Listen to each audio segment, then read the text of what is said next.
livro de Samuel, capítulo de número 7, a partir do versículo de número 2, primeiro livro de Samuel, capítulo de número 7, a partir do versículo de número 2, vamos ler o versículo 2 e o versículo de número 3 apenas. A narrativa bíblica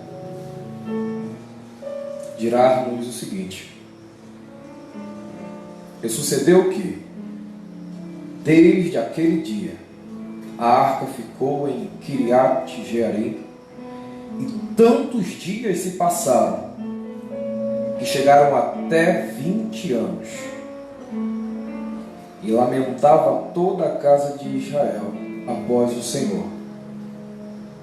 Então falou Samuel a toda a casa de Israel, dizendo: se com todo o vosso coração vos converterdes ao Senhor, tirai dentre vós os deuses estranhos e os astarotes, e preparai o vosso coração ao Senhor, e servi a Ele só, e vos livrará das mãos dos filisteus. Meu irmão, minha irmã,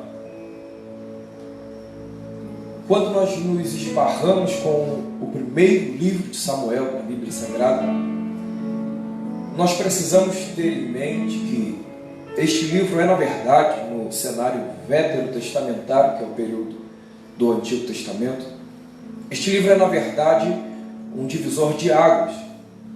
É sabido, certamente de você que me ouve, que o livro de Samuel, principalmente o primeiro livro, é considerado um divisor de águas porque ele vai inserir-se exatamente no processo de migração de governo que estava sobre Israel.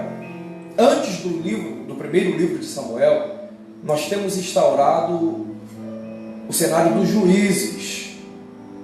E o cenário dos juízes foi um cenário que para alguns, na verdade, foi um dos piores momentos da história de Israel, dentro do texto do cenário bíblico. Porque no período dos juízes fica evidenciado uma oscilação no que diz respeito a uma comunhão com Deus. Para você entender, o período dos juízes, ele deu sequência à introdução do povo na terra prometida. O povo havia inserido-se na terra prometida com a figura do líder Josué. Josué morreu. O povo ficou responsável de dar continuidade ao processo de tomada da terra, esta que era, na verdade, a promessa do Senhor para o seu povo. E uma vez que Josué morreu, eles não têm agora a figura de um líder sobre as suas vidas. E é nesse momento que cada um vai voltar a fazer aquilo que parecia bem aos seus olhos. Entramos então no cenário dos juízes. Deus, percebendo que o seu povo está um pouco obstinado a fazer coisas erradas, Deus levanta a figura de alguns homens, e em partes da Bíblia você vai perceber, no cenário de juízes, que esses homens se levantam, e se levantam para ser a figura de um líder no aspecto de combate contra os povos inimigos que ainda estavam na terra, um líder no que dizia respeito a julgar a causa do povo. Só que acontecia que esse líder morria, e o povo voltava a fazer aquilo que parecia ser mal aos olhos do Senhor. Foi um processo de oscilação, e um período em que adentrou-se de forma mais ferrenha no meio do povo aquilo que para alguns foi chamado de doença crônica, a idolatria. O povo dava as costas para Deus e voltava-se para ídolos, para postes, para os deuses da terra. Isso desagradava ao Senhor, porque Deus não divide a sua glória com ninguém, e de fato Ele é o único digno de toda a honra, toda a glória e todo o louvor. E quando o povo voltava-se contra o Senhor, Deus levantava povos para que estes povos viessem como uma ferramenta de Deus para corrigir o seu povo. E E quando esses povos se levantavam, os povos inimigos, vinham contra os filhos de Israel, eles voltavam-se para o Senhor. E era então que Deus levantava a figura de um juiz. Este é, na verdade, o que nós chamamos de um período teocrático. Por quê?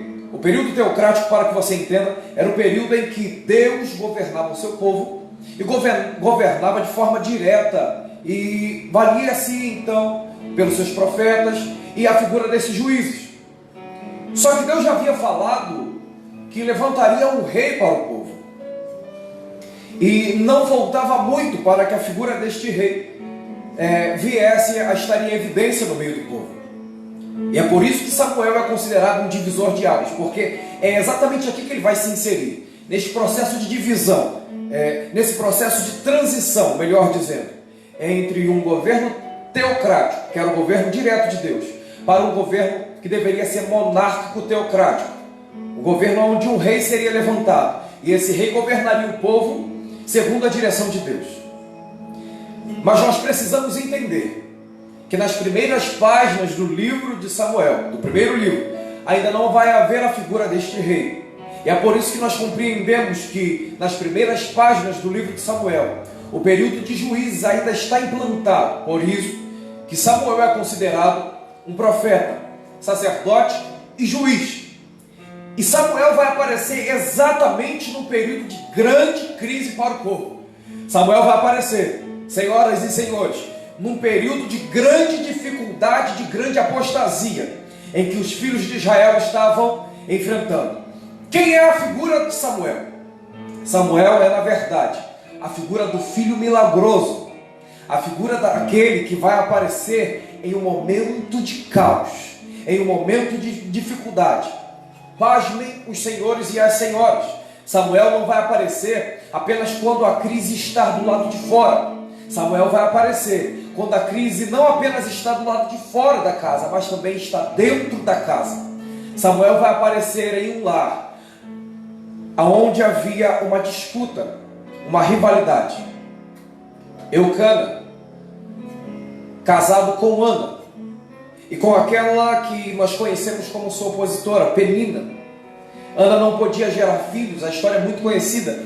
Penina tinha filhos, e por ter filhos, ela afrontava Ana. Ana não bastava ver a situação que estava a sua nação, estava passando também por situações difíceis dentro da sua casa. Nós percebemos na Bíblia, no primeiro capítulo, que Eucana subia anualmente a Siló para sacrificar ao Senhor. Levava a sua família consigo. E quando eles chegavam em Siló, Ana fazia algo que algum de nós precisamos voltar a fazer. Ela corria para o altar do Senhor, se dobrava diante do altar e falava ao Senhor, não com palavras, mas com lágrimas, com o coração quebrantado.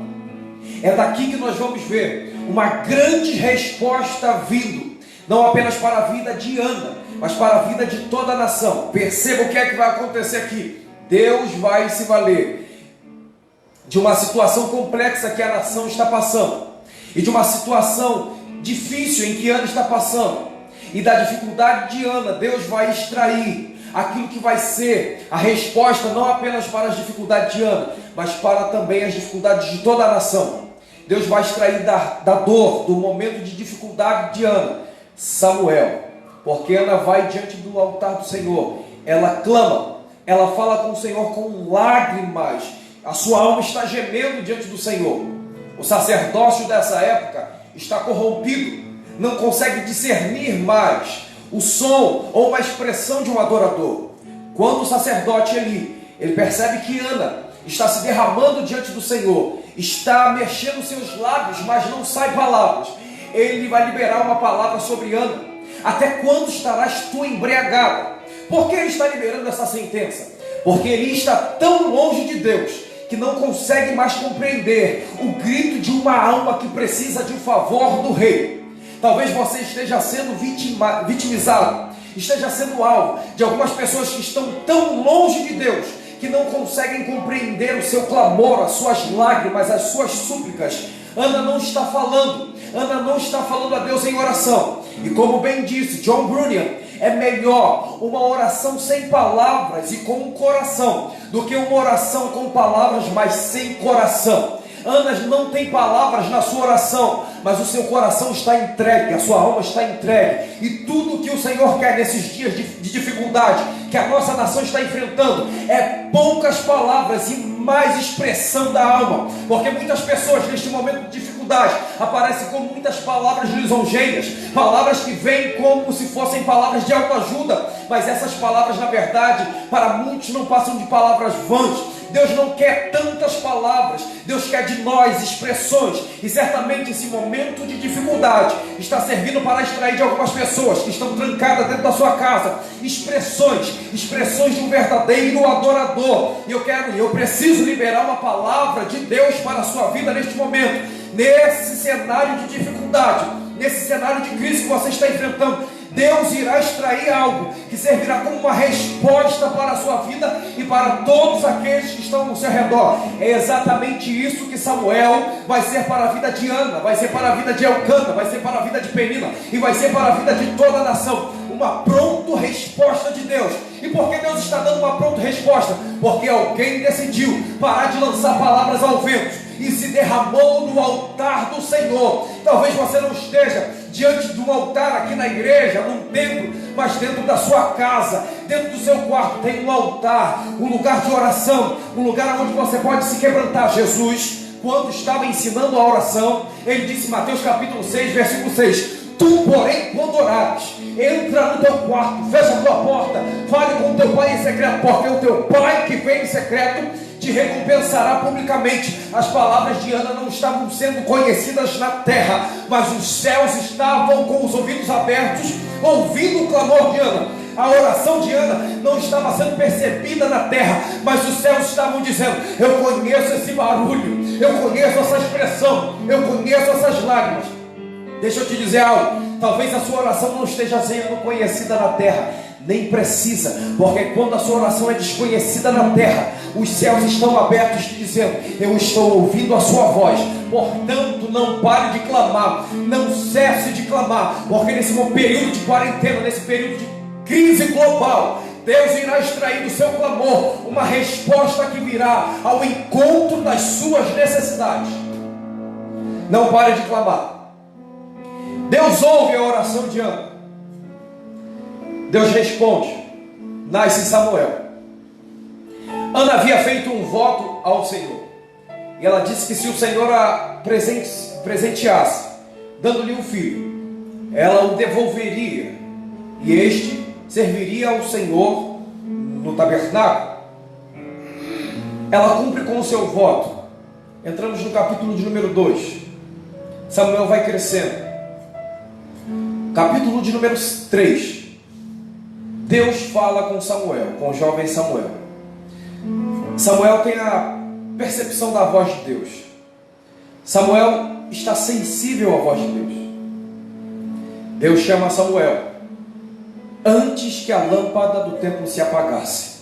Isso é significativo, porque Deus está visitando e chamando Samuel antes que a escuridão tome conta do recinto.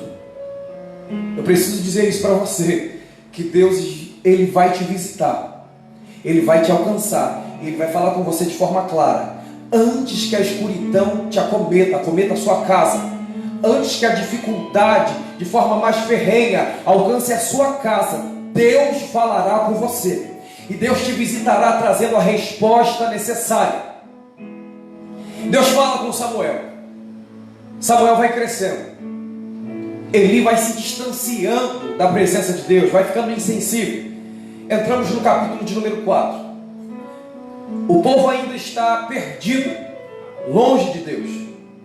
Capítulo de número 4 do primeiro livro de Samuel vai nos dizer que eles vão sair em batalha contra os filisteus. Os filisteus são a figura de um povo que está se levantando para vir contra os filhos de Israel. Isso certamente é uma ação de Deus. Os filisteus estão se levantando, eles vão dar contra os filhos de Israel. Estes saem contra os filisteus em batalha. E o texto diz no capítulo de número 4 que em Ebenezer eles perdem a batalha para os filisteus. Eles voltam para o arraial, e você precisa atentar para isso. ainda no capítulo 4, quando eles voltam para o arraial, eles voltam reclamando. Eles vão colocar a culpa desta derrota em Deus. E isso é exatamente o que algum de nós fazemos. Quando as coisas não estão dando muito certo, quando as coisas não vão do jeito que nós planejávamos, coloca-se a culpa em Deus. E aí aqui ainda no capítulo de número 4, eles vão pensar, já sei, nós perdemos porque a Arca da Aliança, que é o símbolo maior da presença de Deus, não estava conosco. Certamente se nós voltarmos para o campo de batalha, levando a Arca da Aliança, que é o símbolo da presença de Deus, certamente nós sairemos vitoriosos. Eles pegam a arca, voltam para o campo de batalha, outra vez são derrotados. Mas alguém pode questionar, peraí, pregador, como eles estão sendo derrotados se agora eles têm a presença de Deus? Uma coisa nós precisamos entender nesse texto, e isso serve como uma resposta para muitas pessoas que talvez estão assistindo esse vídeo, esta live. Não adianta apenas ter a presença de Deus. Você sabe, Deus ele é onipresente, e com este atributo que nós chamamos de atributo incomunicável, que é a onipresença, Deus consegue estar em todos os lugares ao mesmo tempo. Isto fica claro e evidenciado no Salmo de número 139. O salmista disse: Senhor, Tu me sondas e me conheces. Tu conheces meu levantar e meu assentar. De onde me esconderei da Tua face? Porque se eu for até os céus, lá o Senhor está. Se eu for até o profundo do mar, lá o Senhor está. Se eu for no mundo dos mortos, no Sheol, ali o Senhor também está. O que é isso?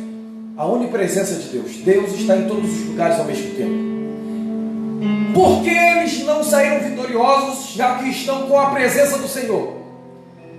Muito simples. Porque não adianta apenas ter a presença, como eu acabei de citar aqui, porque a presença do Senhor está em todos os lugares. Mas, mais que ter a presença, nós precisamos ter a manifestação da presença. O que vai fazer a diferença na sua vida, na minha vida, na nossa vida, não é apenas ter a presença, mas é ter a manifestação da presença. Jesus passou em muitos lugares. A sua presença esteve em muitos lugares, mas não foi em todos os lugares que ele operou milagre, porque não foi em todos os lugares que ele se manifestou. Mas deixa eu dizer algo para você: aonde Jesus passou, e não houve apenas a sua presença, mas também a manifestação da sua presença. Paralíticos andaram, cegos enxergaram, leprosos foram limpos da lepra, pessoas que estavam acometidas, presas em cadeias por demônios, foram libertas, porque mais importante que ter a presença, ou paralelo a ter a presença, é ter a manifestação da presença. E eu preciso liberar algo para a sua vida nesta noite. A partir de hoje você vai ter essa concepção, que não basta apenas ter a presença, mas você precisa ter a manifestação da presença viva na sua vida, porque o que vai proporcionar o milagre, o que vai proporcionar a libertação, o livramento, a cura, é a manifestação da presença de Deus. Eles pegaram a Arca da Aliança, levaram para o campo de batalha. O resultado: foram derrotados, e a arca foi levada. E aqui eu encurto: a arca foi levada. Os filisteus pegaram a arca, levaram para Asdod, a sua terra, e a colocaram no templo de Dagon, no templo onde havia uma idolatria, um culto estranho. Lá eles colocaram a presença de Deus.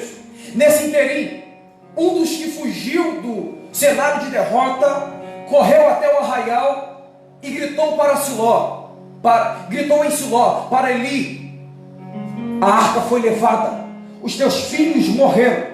Ele caiu da cadeira, quebrou o pescoço. A sua nora, que estava para dar à luz, gerou um menino. O nome da criança: Icabod. Foi-se a glória de Deus. Isso é algo muito sério. Imagine alguém vivendo sem a presença de Deus, sem a glória de Deus. O homem tem um vazio tão grande dentro de si, que a única coisa que é capaz de preencher esse vazio é a presença de Deus. Portanto, se o indivíduo não tem a presença de Deus dentro de si, não adianta tentar preencher com drogas, com bebidas, com prostituição, com prazeres carnais. Quando você deitar a sua cabeça no travesseiro para dormir, aquele vazio vai aparecer. Há um vazio, há uma ruptura muito grande em Israel. A presença foi levada. O povo lamentou, mas a vida continuou. No capítulo de número 5 nós vamos ver que a arca estava em Asdod, mas ela não permaneceu em Asdod. E alguém pode me perguntar por quê? Asdod é a terra dos filisteus, uma terra de idolatria, de pecado. E você precisa entender isso. A presença de Deus não permanece em um ambiente de pecado. A presença de Deus não permanece em um ambiente de idolatria. A arca como um símbolo da presença de Deus. Houve uma enfermidade nos filisteus.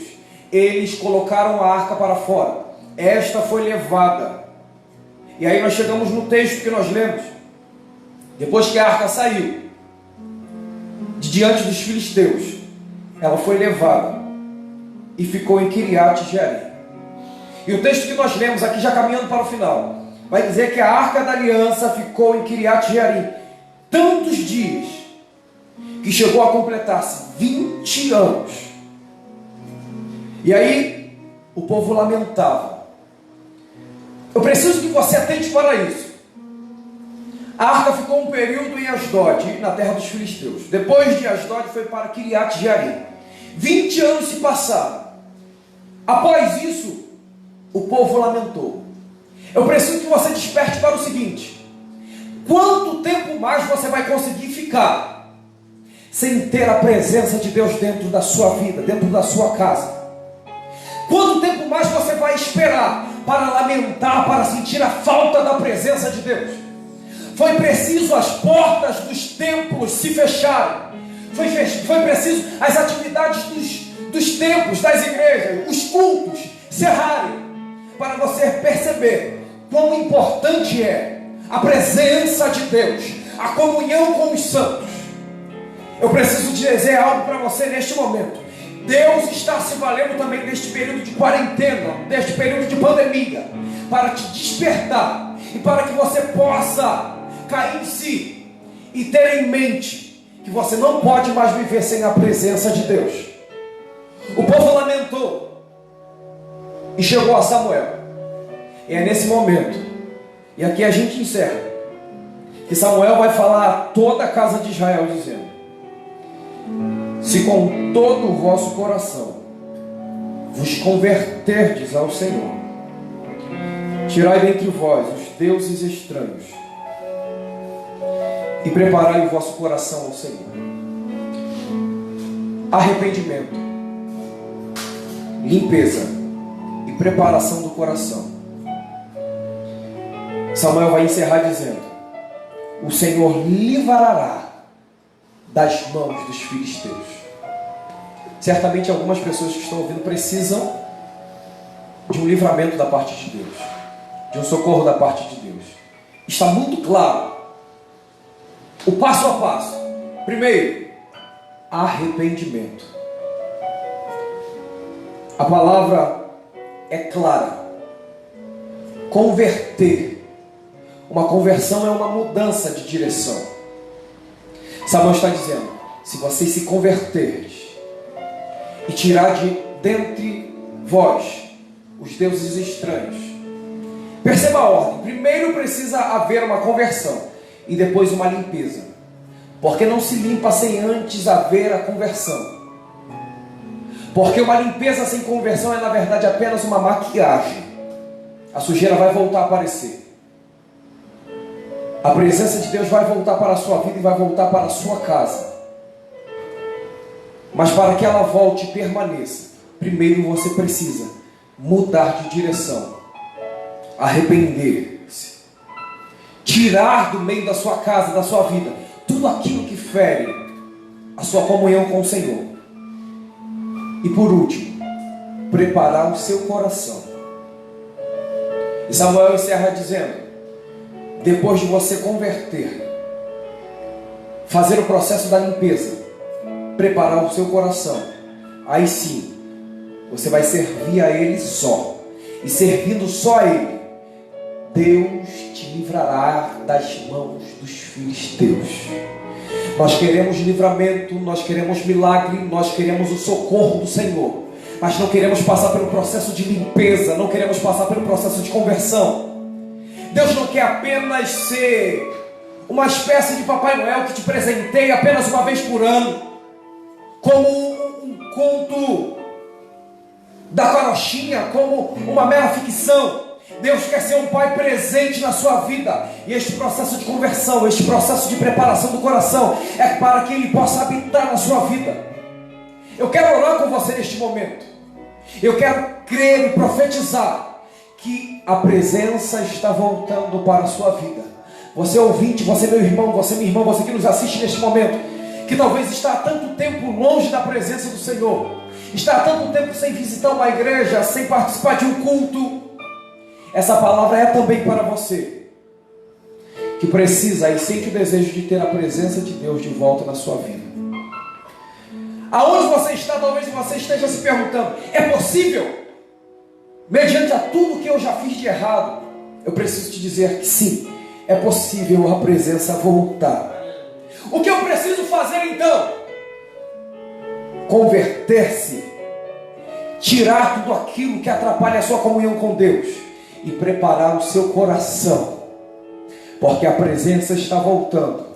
E eu quero que aonde quer que você esteja, você venha sentir essa presença entrando na sua casa, entrando no seu quarto.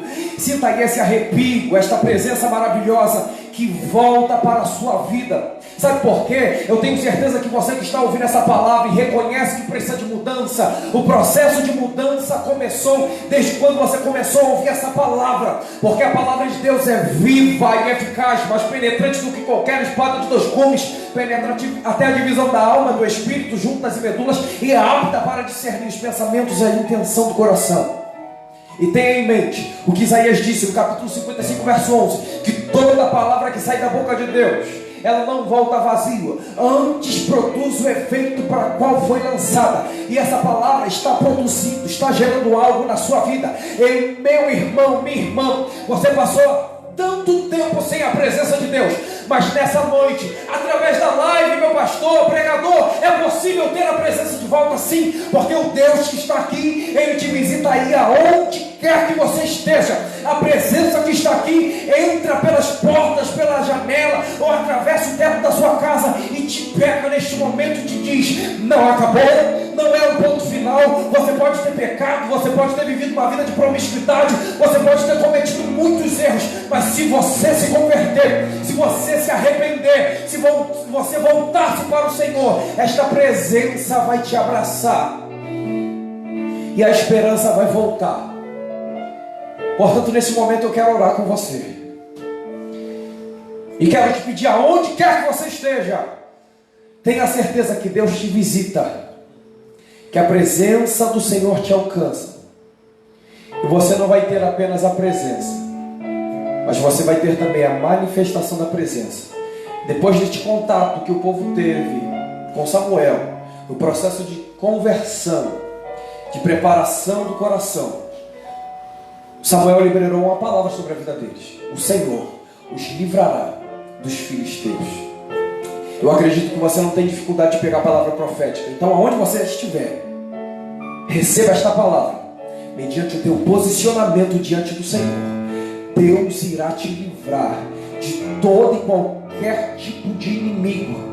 A pandemia está batendo a porta, pode até bater a porta, mas se você se posicionar, o sangue do Cordeiro estará sobre a sua casa, sobre a sua vida, e ela vai ter que passar por cima, ela não vai entrar. Eu preciso que você entenda isso, mediante o teu posicionamento. Deus visitará a sua casa, e até as coisas que estavam dando errado cooperarão para o bem, porque todas as coisas, disse o apóstolo Paulo, cooperam para o bem daqueles que amam, daqueles que andam, daqueles que permanecem. Então, em nome de Jesus, creia que a presença de Deus te visita neste momento. Eu quero orar por você também, que de repente está afastado dos caminhos do Senhor. Hoje é tempo de voltar, é tempo de voltar.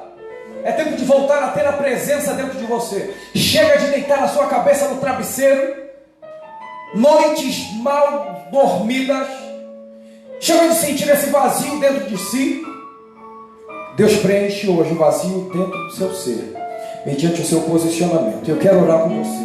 Aonde você estiver, se você estiver afastado dos caminhos do Senhor, se você estiver na presença do Senhor e sente que precisa ter mais de Deus, mais da presença dEle, seja alcançado por esta palavra e por esta oração, em nome de Jesus. Feche os seus olhos, aonde você estiver, vamos orar juntos. Isso, você está na sua casa, não tenha vergonha, sinta Deus aí do seu lado. E se houver alguém aí, você esteja tímido, vá para um lugar da sua casa mais secreto, onde você sinta-se à vontade de chorar. Este é o momento de chorar na presença de Deus e pedir de volta: Senhor, traga de volta sobre minha vida a tua presença. Reconheça, faça como o povo fez. Por mais que já tenha passado muito tempo, não permaneça sem essa presença. Como foi cantado aqui, essa presença que mexe, confronta com tudo aqui dentro da gente. Derrame-se na presença do Senhor e peça: Senhor, traga de volta. Abra o seu coração, prepare o seu coração aí onde você estiver. Senhor Deus e Pai, mediante esta palavra, Deus, eu quero com as mãos estendidas profetizar sobre a vida, sobre a casa dos teus filhos, que no nome de Jesus todo vazio será preenchido pela tua presença. Pai, este vazio estava resultando para alguns o pensamento, Deus, de tirar a própria vida. Essa depressão, essa opressão que se deu, Pai, por conta deste vazio, que seja repreendida em nome de Jesus. Que a tua presença possa voltar, ó Deus, a encher estas pessoas que estão ouvindo, e que nenhum mal possa permanecer de pé diante da tua presença. Eu ministro libertação sobre a vida dos teus filhos. Eu ministro cura sobre a vida dos teus filhos. Eu ministro transformação sobre a vida dos teus filhos. E eu ministro, Deus, firmeza, posicionamento sobre a vida dos teus filhos. Nem um passo a mais sem a tua presença. E que a partir de hoje nada mais venha a ser como antes. E que haja uma verdadeira conversão. Que haja uma verdadeira transformação. Deus, que no nome de Jesus, que vidas que estão assistindo essa live, que estavam se sentindo presas, vazias, cabisbaixas, que possam a partir de hoje respirar com suavidade, tendo a certeza que a presença está voltando, quebrando, despedaçando todo o jugo. Que no nome de Jesus, aonde abundou o pecado, venha superabundar a graça do Senhor. Eu oro a Ti, ó Deus, ministro uma transformação para a casa dos Teus filhos, em nome de Jesus. Amém e amém, Senhor.